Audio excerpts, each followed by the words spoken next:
Hi everybody, this is Ellie. Thanks so much for joining me today for my bullet journal setup for volume 3 of 3 bullet journals in 2021.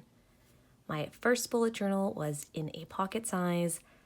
This was my previous bullet journal, an A5 size Leuchtturm bullet journal notebook, and my current one that I've just set up is identical to this one. I originally wasn't sure about getting a thicker notebook. I wanted something thinner because I only planned to be in this for 2 months, but I couldn't find anything that fit the bill, and I also wanted a notebook that would fit nicely in this Lauren Phelps Designs clear vinyl cover because I am using this while I'm teaching and I really like that this is wipeable. So here we are in this exact same notebook. This is a very, very simple setup. I will compare it with my previous bullet journal so that you can see any differences. And I will also show you my November setup in here, which has changed from my usual because I'm currently in the classroom. So to start off, I tipped in a piece of vellum. This is by Caffeine and Paper Co. and I love it. I had this sticker from an Alley Cat's advent calendar from 2 or 3 years ago, so I thought this was a great place to use it. And this is from the Homebody sticker book. Here I have just gone ahead and drawn the line down the center of these 2 index pages. You might remember I just like to line up the page numbers. It's easier for me to look at that way. This bullet journal spanned 6 months and there will be a flip upcoming, but I didn't even get to these pages. So here I did not bother drawing those lines. I did my future log differently than I ever have before. So in this volume, I started it in April, so I have April through December, and you can see I did mini calendars, and I also sectioned it off for important dates, appointments, or events and tasks. Because I only plan to be in this bullet journal for 2 months, I went ahead and actually drew out a calendar for December and January. This way I can see it at a glance, I can write in the boxes, I left them big enough, and I still have space here at the bottom in case I want to add any notes or tasks or anything like that. The calendar days are 4 boxes down and 3 across, and I did make it the whole square. Usually I don't draw the boxes for the dates that aren't part of this month, but in the future log, I like how clean it looks, especially when they're on facing pages, to have the complete rectangle. If you've watched any of my previous setup videos, I am using my favorites, my standards for setting up. I have this Staedtler Triplus Fineliner. This came in a set, so I don't know if there's an official name, and I love how subtle yet visible it is. I have my 2 favorite gray Tombows. These are the warm Tombows, so N89, which is what I have used for the dates here, and N79, which is what the numbers behind the month are. I've also used the Le Pen technical drawing pens for the numbers and the titles. So the 0.05 for all the finer details, and the 0.1 for the larger headings.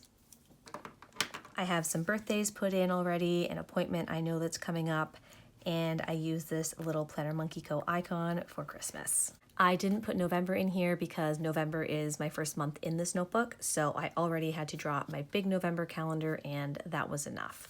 This is January of 2022, just in case I need to do any forward planning. I also have these 2 blank spreads, so if I need to add any more notes, they can go in here. I don't expect that I will though. Then we move to my grid spacing page. So this page is one that I flipped to a ton in this setup. This was my original one. I love how this looks. I did this with a Posca Paint Pen, and the white is the Uni-Ball Signo. But I rarely ever used these spacings. That's just not how I set up any of my bullet journal spreads.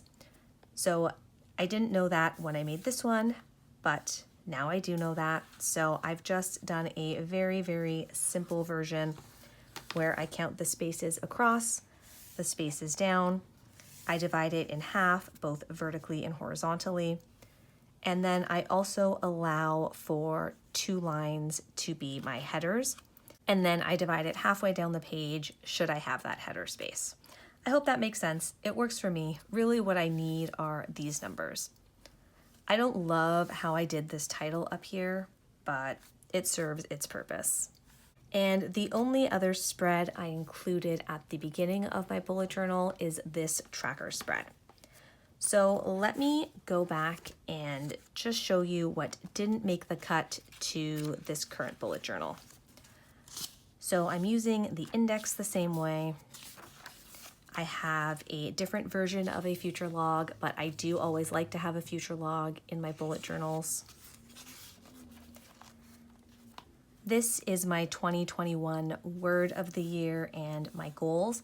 I did not bother rewriting this. I still have my PowerSheets at hand if I need to see it, and it just did not feel worth it for me to include for only 2 months. I also rushed through this setup more than I would have liked, but as I've mentioned, I've just been busier lately, and so I included only what I consider are the essentials. If I end up missing any of this, I will definitely have more than enough space to add it.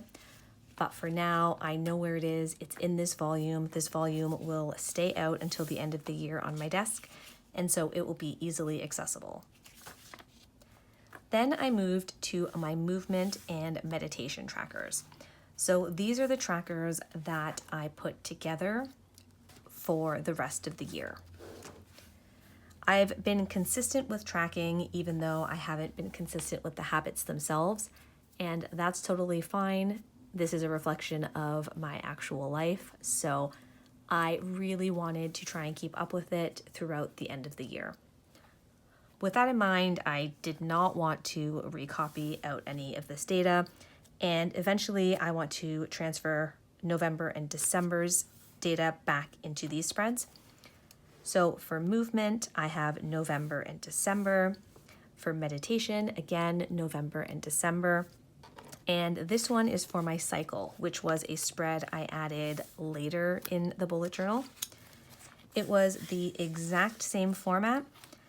So the only thing is that here I added October so that I could see when I last had my cycle or any symptoms and be better prepared for November. So I really like how this turned out. I used icons from PlannerMonkeyCo. I do still have a code, so I will link that below. This running shoe represents movement for me, the lotus meditation, and this is for my cycle. I will go ahead and just do a dot if I don't get to this habit and a check mark if I do. For my cycle, I do a check mark when I'm on my period, and I will also track any symptoms with either a highlight or an initial. I did use my Tombow N89 just to highlight every other day so that when I'm following it across, it's just easier on my eyes. Very simple headers here. I did not pull out my Tombow Food Nosuke for this one because I did have 3 different categories here, so I just called it trackers, and I love how the icons work. The other things that did not make the cut are my moments.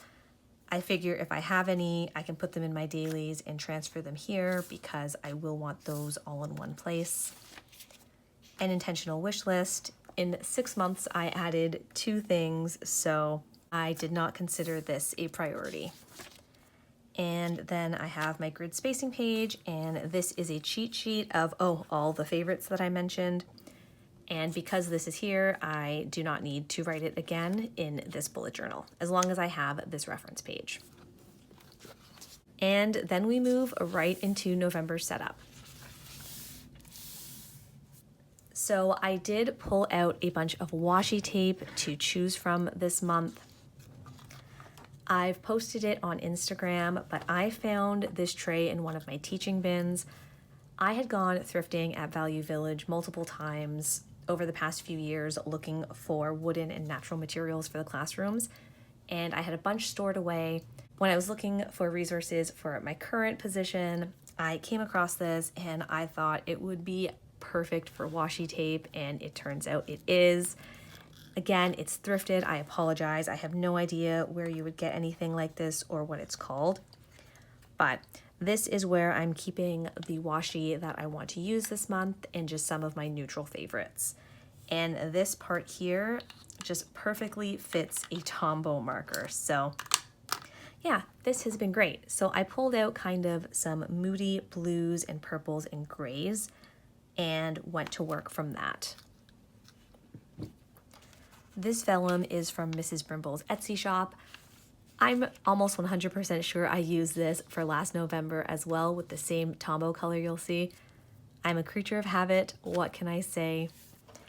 This is some new washi tape that I got. This is Dakshana's collaboration with London Gifties, and it's beautiful with her watercoloring in the background and these hollow foiled raindrops.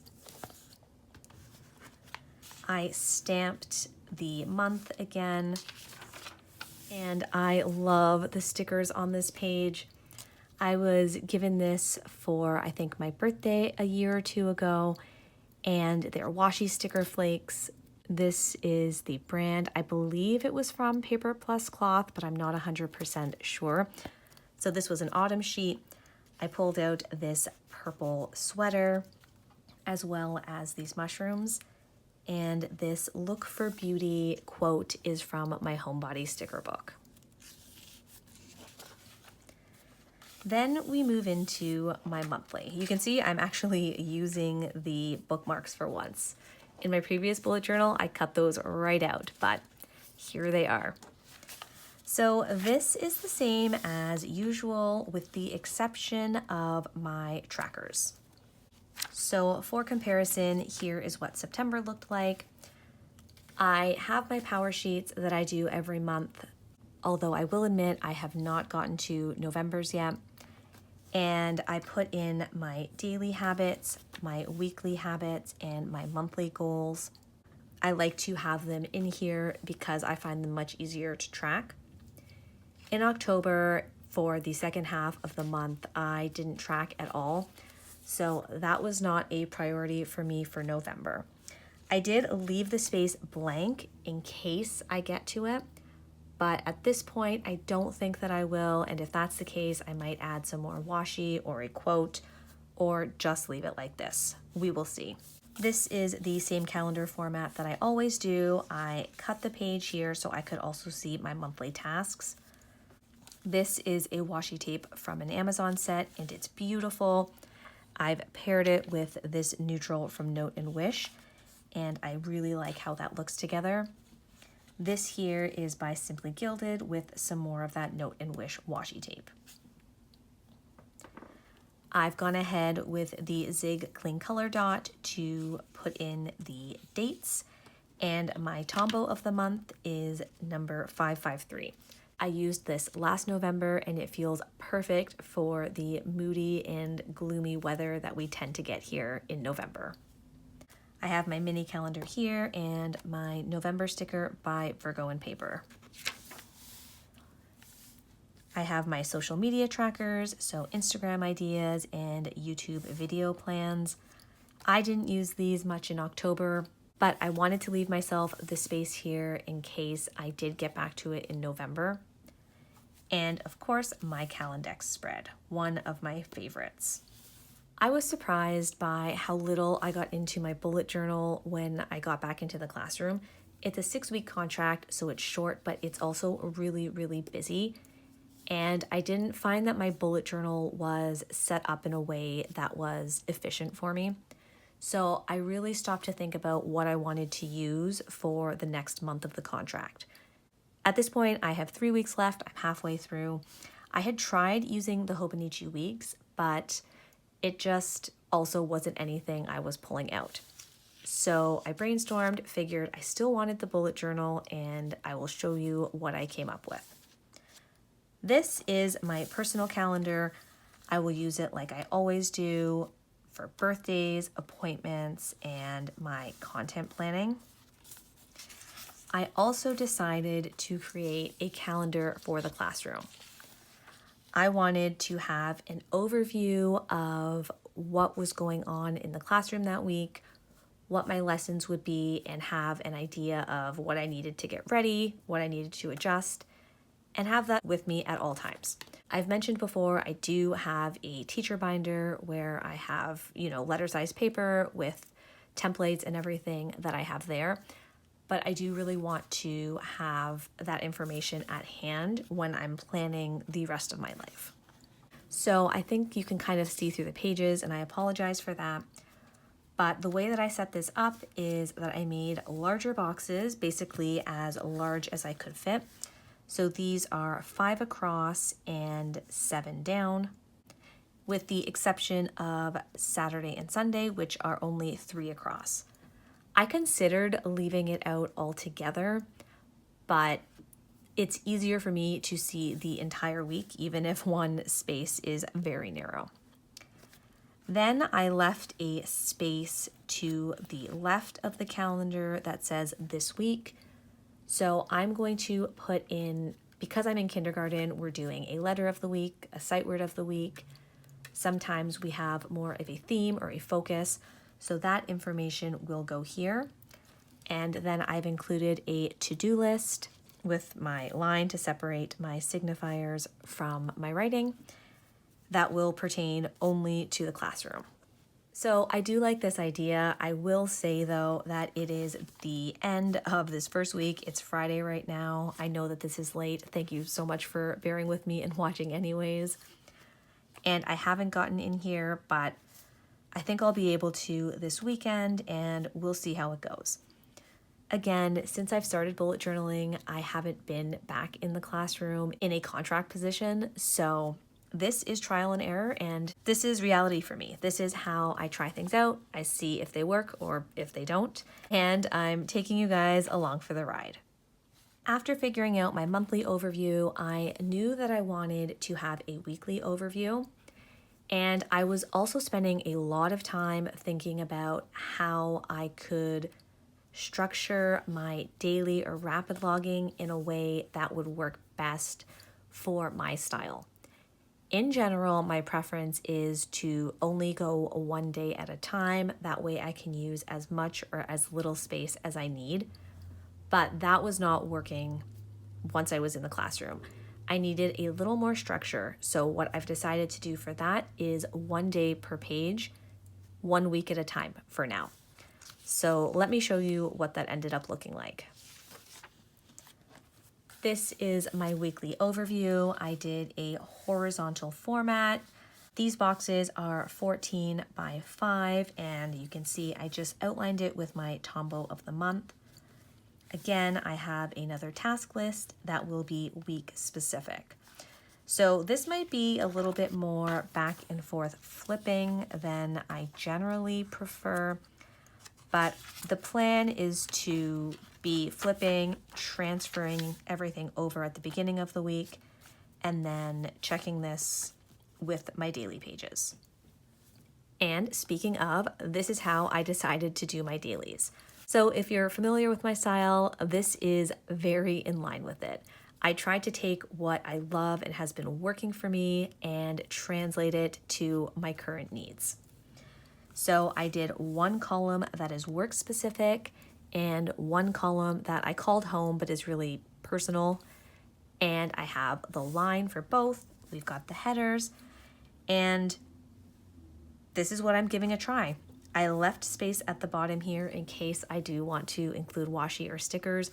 I do not expect to fill these up every day, but I like having the option, and I like that my week is set up ahead of time.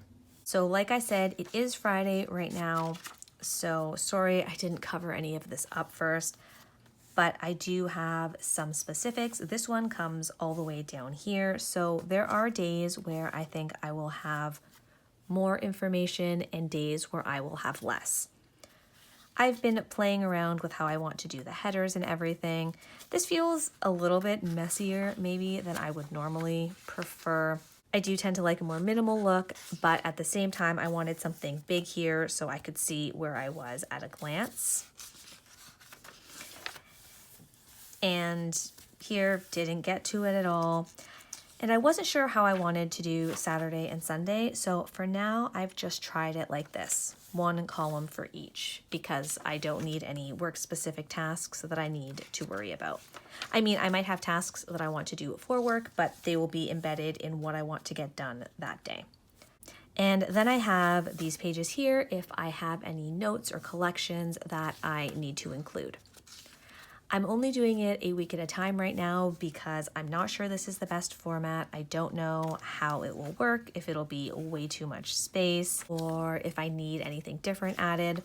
So I figure I can adjust as I go, but I do need at least a week set up at a glance in whatever style so that I can just use this. I also included a tab at the 150 page mark, and this is going to be for any notes or scratch writing or staff meetings that I have. Because I know I'm not going to use this whole bullet journal in 2 months, I'm going to give myself permission to just use these as whatever I need and not worry about how they look.